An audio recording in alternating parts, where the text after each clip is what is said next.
So I want to go ahead and introduce Mrs. Jennifer May Cooney, our licensed occupational therapist and certified lymphedema therapist, right? I had to look that up because I was like, I can't remember. Yeah. Anyway, Jennifer's back with us this week to talk about walking steps to improvement and to reinforce a little bit of what we heard last week and to introduce you with some new information this week. And we're so glad that Jennifer's here to talk about how important exercise and activity is in our daily lives. So without further ado, here is Jennifer May Cooney. Thank you. Thank you. So welcome back again. So we'll delve in a little bit more on like the physical activity. There's some research that was really interesting that I found. So again, from last week, just to kind of do a little overview, the key thing to remember from that was 150 minutes a week of activity. Okay. Again, it could be from just taking a 10-15 minute walk here and there throughout the day. If you want to incorporate some meditation to it, you know, just even the simple chair yoga stuff and stretches that we've done, you can incorporate that too as part of like a warm up or cool down or both. The other thing too is if you do a walk, you can even do a rosary walk. Already 15 minutes, okay? Alright, so just to dive into the top. Alright, so why should I be physically active? Alright, what does it say? Strengthens your heart, lungs, bones, and muscles, everything in your body. Okay? God gave us his body. It is a perfect blueprint of what it should be. You gotta take care of this temple, right? Gives you more energy and strength, helps you control your weight and blood pressure. That's the study, okay? With hypertension. Helps you handle stress, helps you your quality of sleep, helps you feel better about how you look. Okay, you know, you might feel a little bit more flexibility, more range of motion, more energy, you know, more stamina in your activities from day to day. Okay.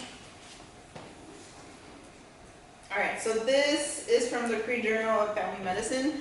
There's two figures. So these are just a good illustration of like what a sedentary activity would look like. So they noticed that on average, some people would be like in front of the TV for 7 hours, or some sedentary activity on their phone, video games, computer, just being in bed. And then those who are more active, like who are watching TV or some sedentary activity for 2 hours or less, were better. Kind of give or take, you know. But you see the idea is these are like the illustrations of sedentary activities. Okay? Now, bike, cycling, those are other moderate to vigorous physical activities. You know, riding a bicycle, running. Now we're not expecting you to run, okay? Because all of us have different flexibilities and different agility. So it's more of just being active. Again, 150 minutes per week is the goal. Okay? Yeah. For some, you could do power walk. That's so good. What kind of activity should I do? Again, you don't have to be an athlete, right? Benefit of moderate activities is brisk walking, gardening, and yard work, which is really hard. Gardening could be a leisure activity, a good occupation, or it could be a chore. I see it as a chore. Yeah. My husband loves it as a leisure activity, so he can do that. But it's therapeutic for some people. Now, moderate to heavy housework, so you're vacuuming, you're sweeping, you're bending and lifting for laundry, those kind of count too, you know, especially if you're doing it at a long period of time. Pleasure dancing and home exercise. Go on YouTube, put something like music and dance, or you can follow a choreographed simple dance, you know. I sometimes do that with my baby. And I'll just lift her because she's 20 pounds and I end up just going side to side anyway. Not quite the complicated stuff. All right, so that's already cardio with 20 pounds in the hand. All right. Regular moderate intensity physical activity can lower your risk of heart disease, heart attack, high blood pressure. Again, that's because of the study. High cholesterol. Yes. So LDL is the bad cholesterol. HDL is the good cholesterol. So we have help and lower the risk of being overweight or obesity, you know, depending on the range of the BMI we fall under. Diabetes and stroke, okay? All right, again, take a walk for 10-15 minutes. break or any time in the day. Now, I know with the weather it's been kind of various, like it'll be 85 degrees and it'll be 72 degrees. So if you look ahead on your app of the weather, you can kind of plan your day of like, when should I go for a walk? You know, should I go early in the morning? Should it be late in the afternoon? Stuff like that may be helpful. You can take the stairs instead of the escalator or elevator.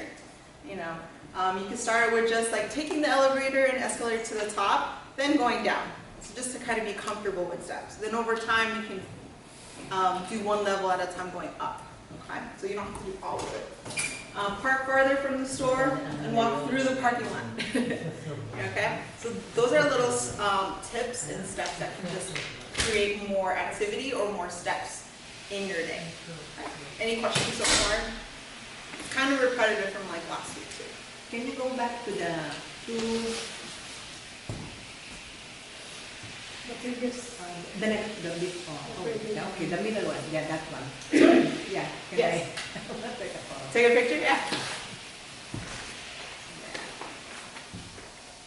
So one of the things, maybe Susan, if you wouldn't mind sharing, you were talking about using YouTube at home for exercise and dance. Do you want to maybe share your experience with doing that? Yeah, this morning, Marian and I, also during the last few days, I watch YouTube exercise for senior, just walking, not vigorous one, just simple, but it's like 20 to 30 minutes. She's at home most of the time. She's retired. And it helped, it lowered my blood pressure. Good. Yeah. Good, good. Yes. I saw a YouTube thing where they said, if you're sitting down and you just do this, Oh, just pumping, yeah, with the ankles, you're pumping with your ankles, it makes it like you're circulating the blood. Circulating. Yeah, and which is good too, because you know they say to do that on a long flight, right? So that helps with the circulation. Yeah, you do ankle pumps, which is good. Something really gentle and nothing super vigorous. If you want a little bit more, then you stand up and do it using your body weight.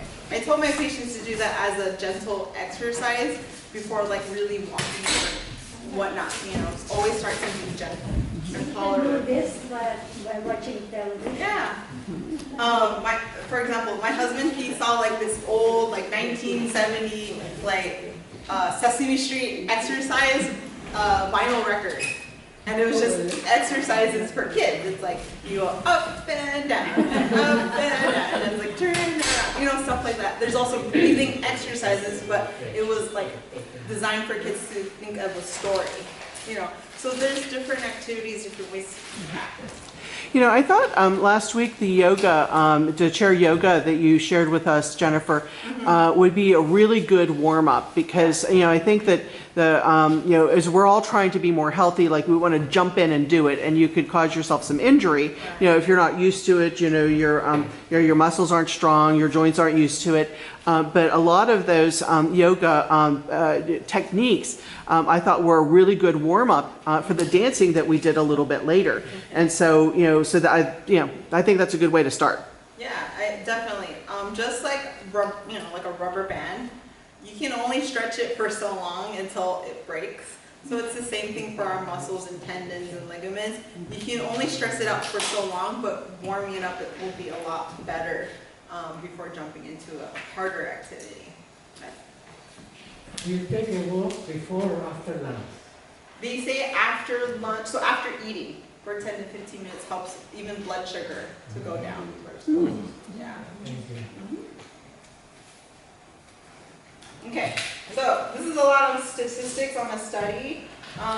So basically it says, so it's a meta-analysis, which is a study type 1.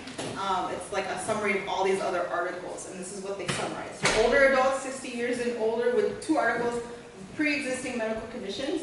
So think of like heart condition, diabetes, whatever history, okay? So any 2 combo. Countries in North America, South America, Europe, and Asia. So these are all studies from different countries, and they just compile. Dancing styles like ballroom, contemporary, cultural, pop, jazz. 2 studies targeted older adults with pre-existing conditions, and they found that they found more significant amount of positive results. Okay, flexibility, that's 60%. 82% of them measured for muscular strength and endurance. Okay, again, positive changes, good changes. 89% measured for balance and showed significant positive changes. So all of them are positive changes, good things. 80% also found cognitive ability. Okay, so it helps with your memory. You know, when you're learning a choreographed step, it's helping exercising your brain. All the neurons are firing, connecting to your muscles to do that activity, to contract the muscles to move, right? All right. So one article only measured cardiovascular endurance, okay, showed significant positive changes. So all of them are positive, all of them are good. And then they also put in together a summary of like whatever style of music, all targeted good results. Okay. Jennifer, Yes. you mentioned out of all, we have so many exercises, okay? But the only what studies have shown is that dancing is the one that affects memory Yes. and mental capability. Right. So that's why you have to dance. Yeah, I use ABBA music. Yeah. That's good. It's amazing how dancing is the only exercise that really affects cognitive abilities. Yeah, it changes your mood. There was some studies and there was like a little docu-series of like, you know, memory care. You know, there's a skilled nursing facility, but then there's the memory care like Alzheimer's, dementia clients or patients. And so there was this guy, he was thinking about if I saw the clients like type the music that they like in their genre or in their time. So it could be like 1950s style. So he would play it for a client and then they were like responding to it. Like they were waking up to the music and then they were like following the lyrics. Because it's in their brain, it's just more of like how does it evoke? How does it come out? So music is interesting how it pulls out a person from their state. Okay. You brought up the cultural aspect of dancing, and there are many, many studies on that. In Hawaii, the hula dancing, all the older people do that. Their blood pressure, their cognitive ability are all improved, and their hypertension is controlled. Among African tribes, they dance also, and they are healthy. I don't see that as a problem among Filipinos because Filipinos love to dance, you know. They love to dance. They love to do Zumba. They love to do square dancing. Any style. Line dancing and all that. Right. So dance. Yeah. I still don't get the todo till this point. I could YouTube it all I want, but I still don't quite coordinate that part. So, conclusion of all those articles from the meta-analysis is that the findings suggest that dance, regardless of style, okay, again, ballroom, contemporary, pop, jazz, whatever it may be, can significantly improve muscular strength, endurance, balance, and other aspects of functional fitness in older adults. Yeah, also mental. It's all good. All good things, all good things. Okay, and cognition, just branching out to the cognition. Exercise and proper medication management and healthy diet reduces the risk of dementia. Okay. Remember we talked about medication management. If you have 4 or 6 or more of medications that you have to manage, it actually increases your risk of falls, okay, at home. So that's why it's important to talk to your doctor if there's a way to reduce it, you know, what other interventions you could do on your own personally, so then you can minus 1 or 2 medications if possible. Or if there's a way to combine it, so you don't have to remember so many. Okay. 35% of dementia cases are preventable. Isn't that nice? It's like a third. Or can be delayed by addressing lifestyle factors. So, movement, diet. We all hear it from our doctors about it. 35%. Okay. Think about how your cognition is important. Okay? Increases brain-derived neurotrophic factor, okay, levels. It's a key protein that acts like a fertilizer to your brain, okay, by promoting the growth and maintenance of neurons, okay. So that's on the neuroscience aspect, the neurobiology, but it's really interesting that we learn this kind of stuff.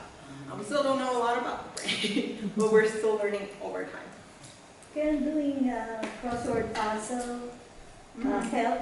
Crossword, Sudoku, you know, if you do like Scrabble with like family and friends, those are good. It's more of like strategy or trying to think of like other words. Kind of various, it grows your vocabulary too. Yeah, but it's sedentary, you know. Yeah, So that's sedentary if you want to break, you know, and that's okay. So that's only on the brain part, and it's something that you're doing alone. Versus the dancing part, it hits all aspects of your health, cognitive, so it's your brain, your movement, so that's your body. Also group, you know, it's a group activity, you get that social aspect, especially for older adults, you get in isolation. That's why people tend to go in groups, if they find their community. So whether it's a church, or a Zumba in the gym, or whatever it may be, a gardening club, whatever, it's community, you know, it's all encompassed. Social. Yeah, the social aspect is very important, because when a person is in isolation, it's very sad. They get into a state of depression. And so with that, all the other aspects of your faculties and body also declines. So when you're with other people, it helps altogether. Kind of like a coal, right? If you do barbecue and you take one coal, it dies out. But if you put it back in, it burns up, right? It just comes back to life. So it's the same thing as community. It's like coal and like heat. You know, you kind of just grow and heat together. Okay. Any questions? Thank you. Yeah. So remember, 35% of dementia cases are preventable if you have these lifestyle changes. Okay. Now, if I could go back to that slide, if you wouldn't mind, Jennifer. So one of the things that, you know, we've been trying to do, we haven't really announced it, but, you know, when you talk about healthy diet and, you know, increasing the amounts of fruits and vegetables that you have in your diet, hydrating better, you know, what we're trying to do is to also role model that. So you'll notice that we haven't included processed foods at all, right? So, you know, the other thing is that we've had mostly fruit, you know, and I love the fact that I read somewhere sometime that blueberries were good to prevent dementia. So like, I love blueberries, and they included those. But, you know, we're also giving you water, you know, so that you hydrate more, because, you know, you're going to hear about the sugar in your diet and the fat in your diet and the salt in your diet and how to reduce those kinds of things. For our next speaker, we have Maria O'Donnell, who is a registered dietitian. But we're trying to role model that here. You know, so one time we might actually have a vegetable tray, okay? And Dr. Delacruz tells me that that's not a usual sort of thing at Filipino gatherings, right? And so, right. So we're going to try it, you know? This is a safe place to do that. But we're trying to role model some of these behaviors that we want all of us to adopt. Thank you. You're welcome. Yes. So yeah, it's like instead of like lumpia, you have like a veggie tray. I was like, oh yeah, I should do that for family parties. Just bring a veggie tray. Yeah, see what happens. Yeah, see what happens, right? It's like an appetizer. It's just there. It's just there. I'm not forcing you to eat it. It's just there. Okay. It serves as a decoration. The lettuce. And The lettuce and like bedding the lechon. For picture taking. The kale around the lechon. the next day you still fry it. Oh, right. It's just nice and good. Okay, this is sadder than I thought, okay? It's just, we're just joking about it. Okay, benefits of dancing, okay, and exercise, okay? So better cardiovascular health and endurance, we kind of went over that. Strength and balance for improvement, because you have the coordination, right?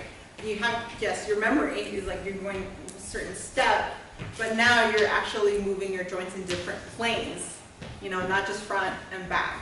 So you're going side to side, diagonal. So you're encompassing your whole body, your core, your legs, your arms. Okay? Improves your bone health.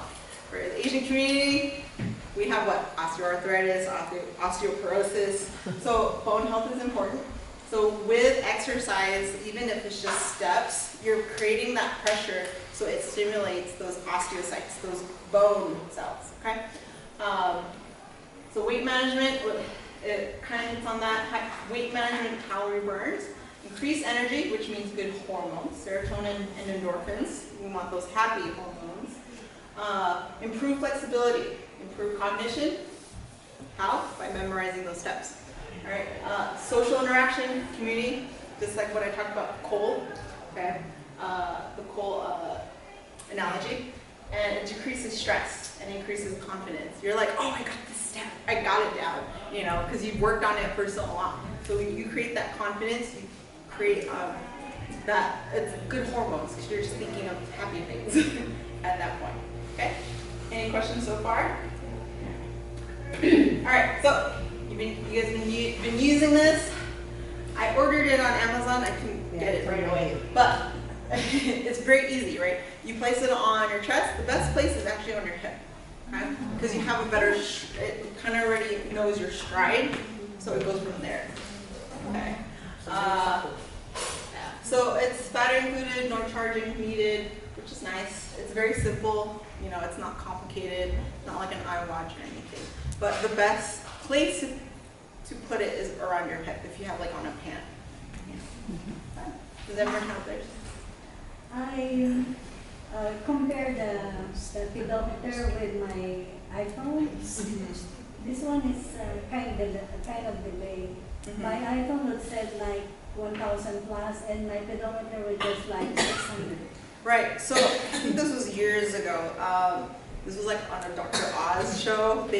There was this guy who bought like all the kinds of pedometers, like the cheap one, the small one, the Fitbit, the iWatch, and they're more or less close together. It's not always precise. And then there's some pedometers where it kind of helps you pre-measure like what's your stride. Then it kind of remembers how long is your stride, and that will count as a step. But this pedometer is just to be simple and user-friendly.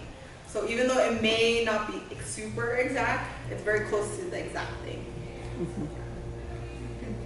Can you calculate the number of miles that you walk using the pedometer reading? So if it's, I forget if it's a certain amount of steps, it's like 10,000 steps is like, what was it, a mile or 3 miles, something like that. Yeah, more or less, that's a good like measurement. Yeah. Yeah. So if you do the Rose Bowl, that's like 3 miles, right? Or if you do halfway and then you go back. So more or less that should be, if you want to measure it that way. Now if it's calorie burn, that's a little different, because even the iWatch will sometimes calculate how many calories are burned.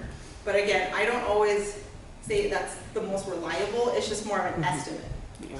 So I just Googled it. Yes. Google is my friend. Yes. And it says there's roughly 2,100 steps in a mile when you're walking. However, there's 16 steps in a mile when you're running. So that factors in that. Stride. That's the bigger stride, right? Right. And the thing I think that's important too is that that you look at progress. You know, so you're measuring, and that's why we have you put it on a log, right? So that you can see, am I doing more than I was doing before? And so, you know, my iPhone is really old, so it's delayed, okay? So there are things that don't record at all. And so I know how many steps it is from, you know, any place in my living room to any place else in the house, okay? So if I forget to take my phone, I can, you know, put it in there. But I think that the important piece is to not be competitive, but to compare yourself. Like, where did you start? And when, you know, here's when I started, here's where I am today. Right. It's people would say in the gym, like, what's your PR, right? What's your personal record? And you're competing against yourself, or just comparing from baseline, which is like from the very beginning, like a few weeks ago, and then how are you right now? So the other thing is, and I just heard this week, and I haven't had a chance to look it up and verify it, but I heard on a webinar that I was on that that 10,000 step a day requirement, like there's no evidence specifically around 10,000. Yeah. You know, It's so just popular use. and it's easy. 10,000 steps. Yeah, at least it's just per a day. lot of people by popular use. They use it as a popular way to measure, but it's not super evidence. So 10,000 is for the whole day. You start with. Well, some people want to aim their goal as 10,000 steps a day, Yeah. but not everyone does. So it could be just smaller before hitting that 10,000. So for me at work, because I'm constantly walking back and forth, I hit almost 10,000 within the clinic that I'm going Because back I and forth. use I put it on when I start dancing and then end it when I end. Mhm. So for the whole day, probably I can also hit 10,000 for the whole day. If you want to just measure, so from the time you wake up, or by the time you're ready and dressed, then you can start it and see, you know, in your normal day how many steps you made, and just record it on the side. You know, that'd be really interesting. So is it okay to spread out your steps, like if you cannot make it? Yeah, and most people. You only did. I can't even hit 5,000. 15,000 the next day. Yeah. You're talking about the whole week. Yeah, so again, everyone's different. Some people hit 10,000 in a day, some people don't. Upstairs. Probably. But not everyone. I don't even hit 10,000 every day. Yeah. So everyone's activities are different. At least 5,000 a day. Just try goal, you know. Is there any opinions on the 5,000 steps a day? No. The 10,000 is arbitrary. really. Yeah, it's just more. Again, if you want to create your mini goal, you can, but don't beat yourself over it. Again, the point of the whole study is really your hypertension, your cognitive function, it's your overall health. You know, I go for what's within normal function and what's within within functional. You know, you're going for more function. You know, you can say something normal is within range, great, but that doesn't always translate to function. Function is like, what do you do daily, and how is it improving your quality of life, quality of sleep, quality, you know, whatever it may be. So if you're going for quality, not always quantity of something, just to hit a number. If you want to hit a number, great, but the overall goal is your quality of life. Okay. Okay, so these are just my preferences, but other than that, I'm pretty much done with my talk. Any questions? So if you can, according to American Heart, There's one question. yeah, 150 minutes in a week. Yes. Hi, I would like to find out how would you consider or categorize the pedal pushing? You know, like you're stable up here, but down there you're moving. So that's more of the cardiovascular endurance. It's not, I only recommend it to patients who are not super active. And especially if their knees and hips are in pain, because of the weight that they have to carry. And so with the sitting and then the pedal pushing, that's just helping for range of motion and cardiovascular health without putting much pressure on the body. So if you can walk, that's a lot better. Motion is lotion, right? That's what we've been taught in therapy school. Motion is lotion. So that is only good if you're let's say if you're I don't know, like on a computer and you just want to get some cardiovascular, but it's not super beneficial, not unless you're like immobile completely.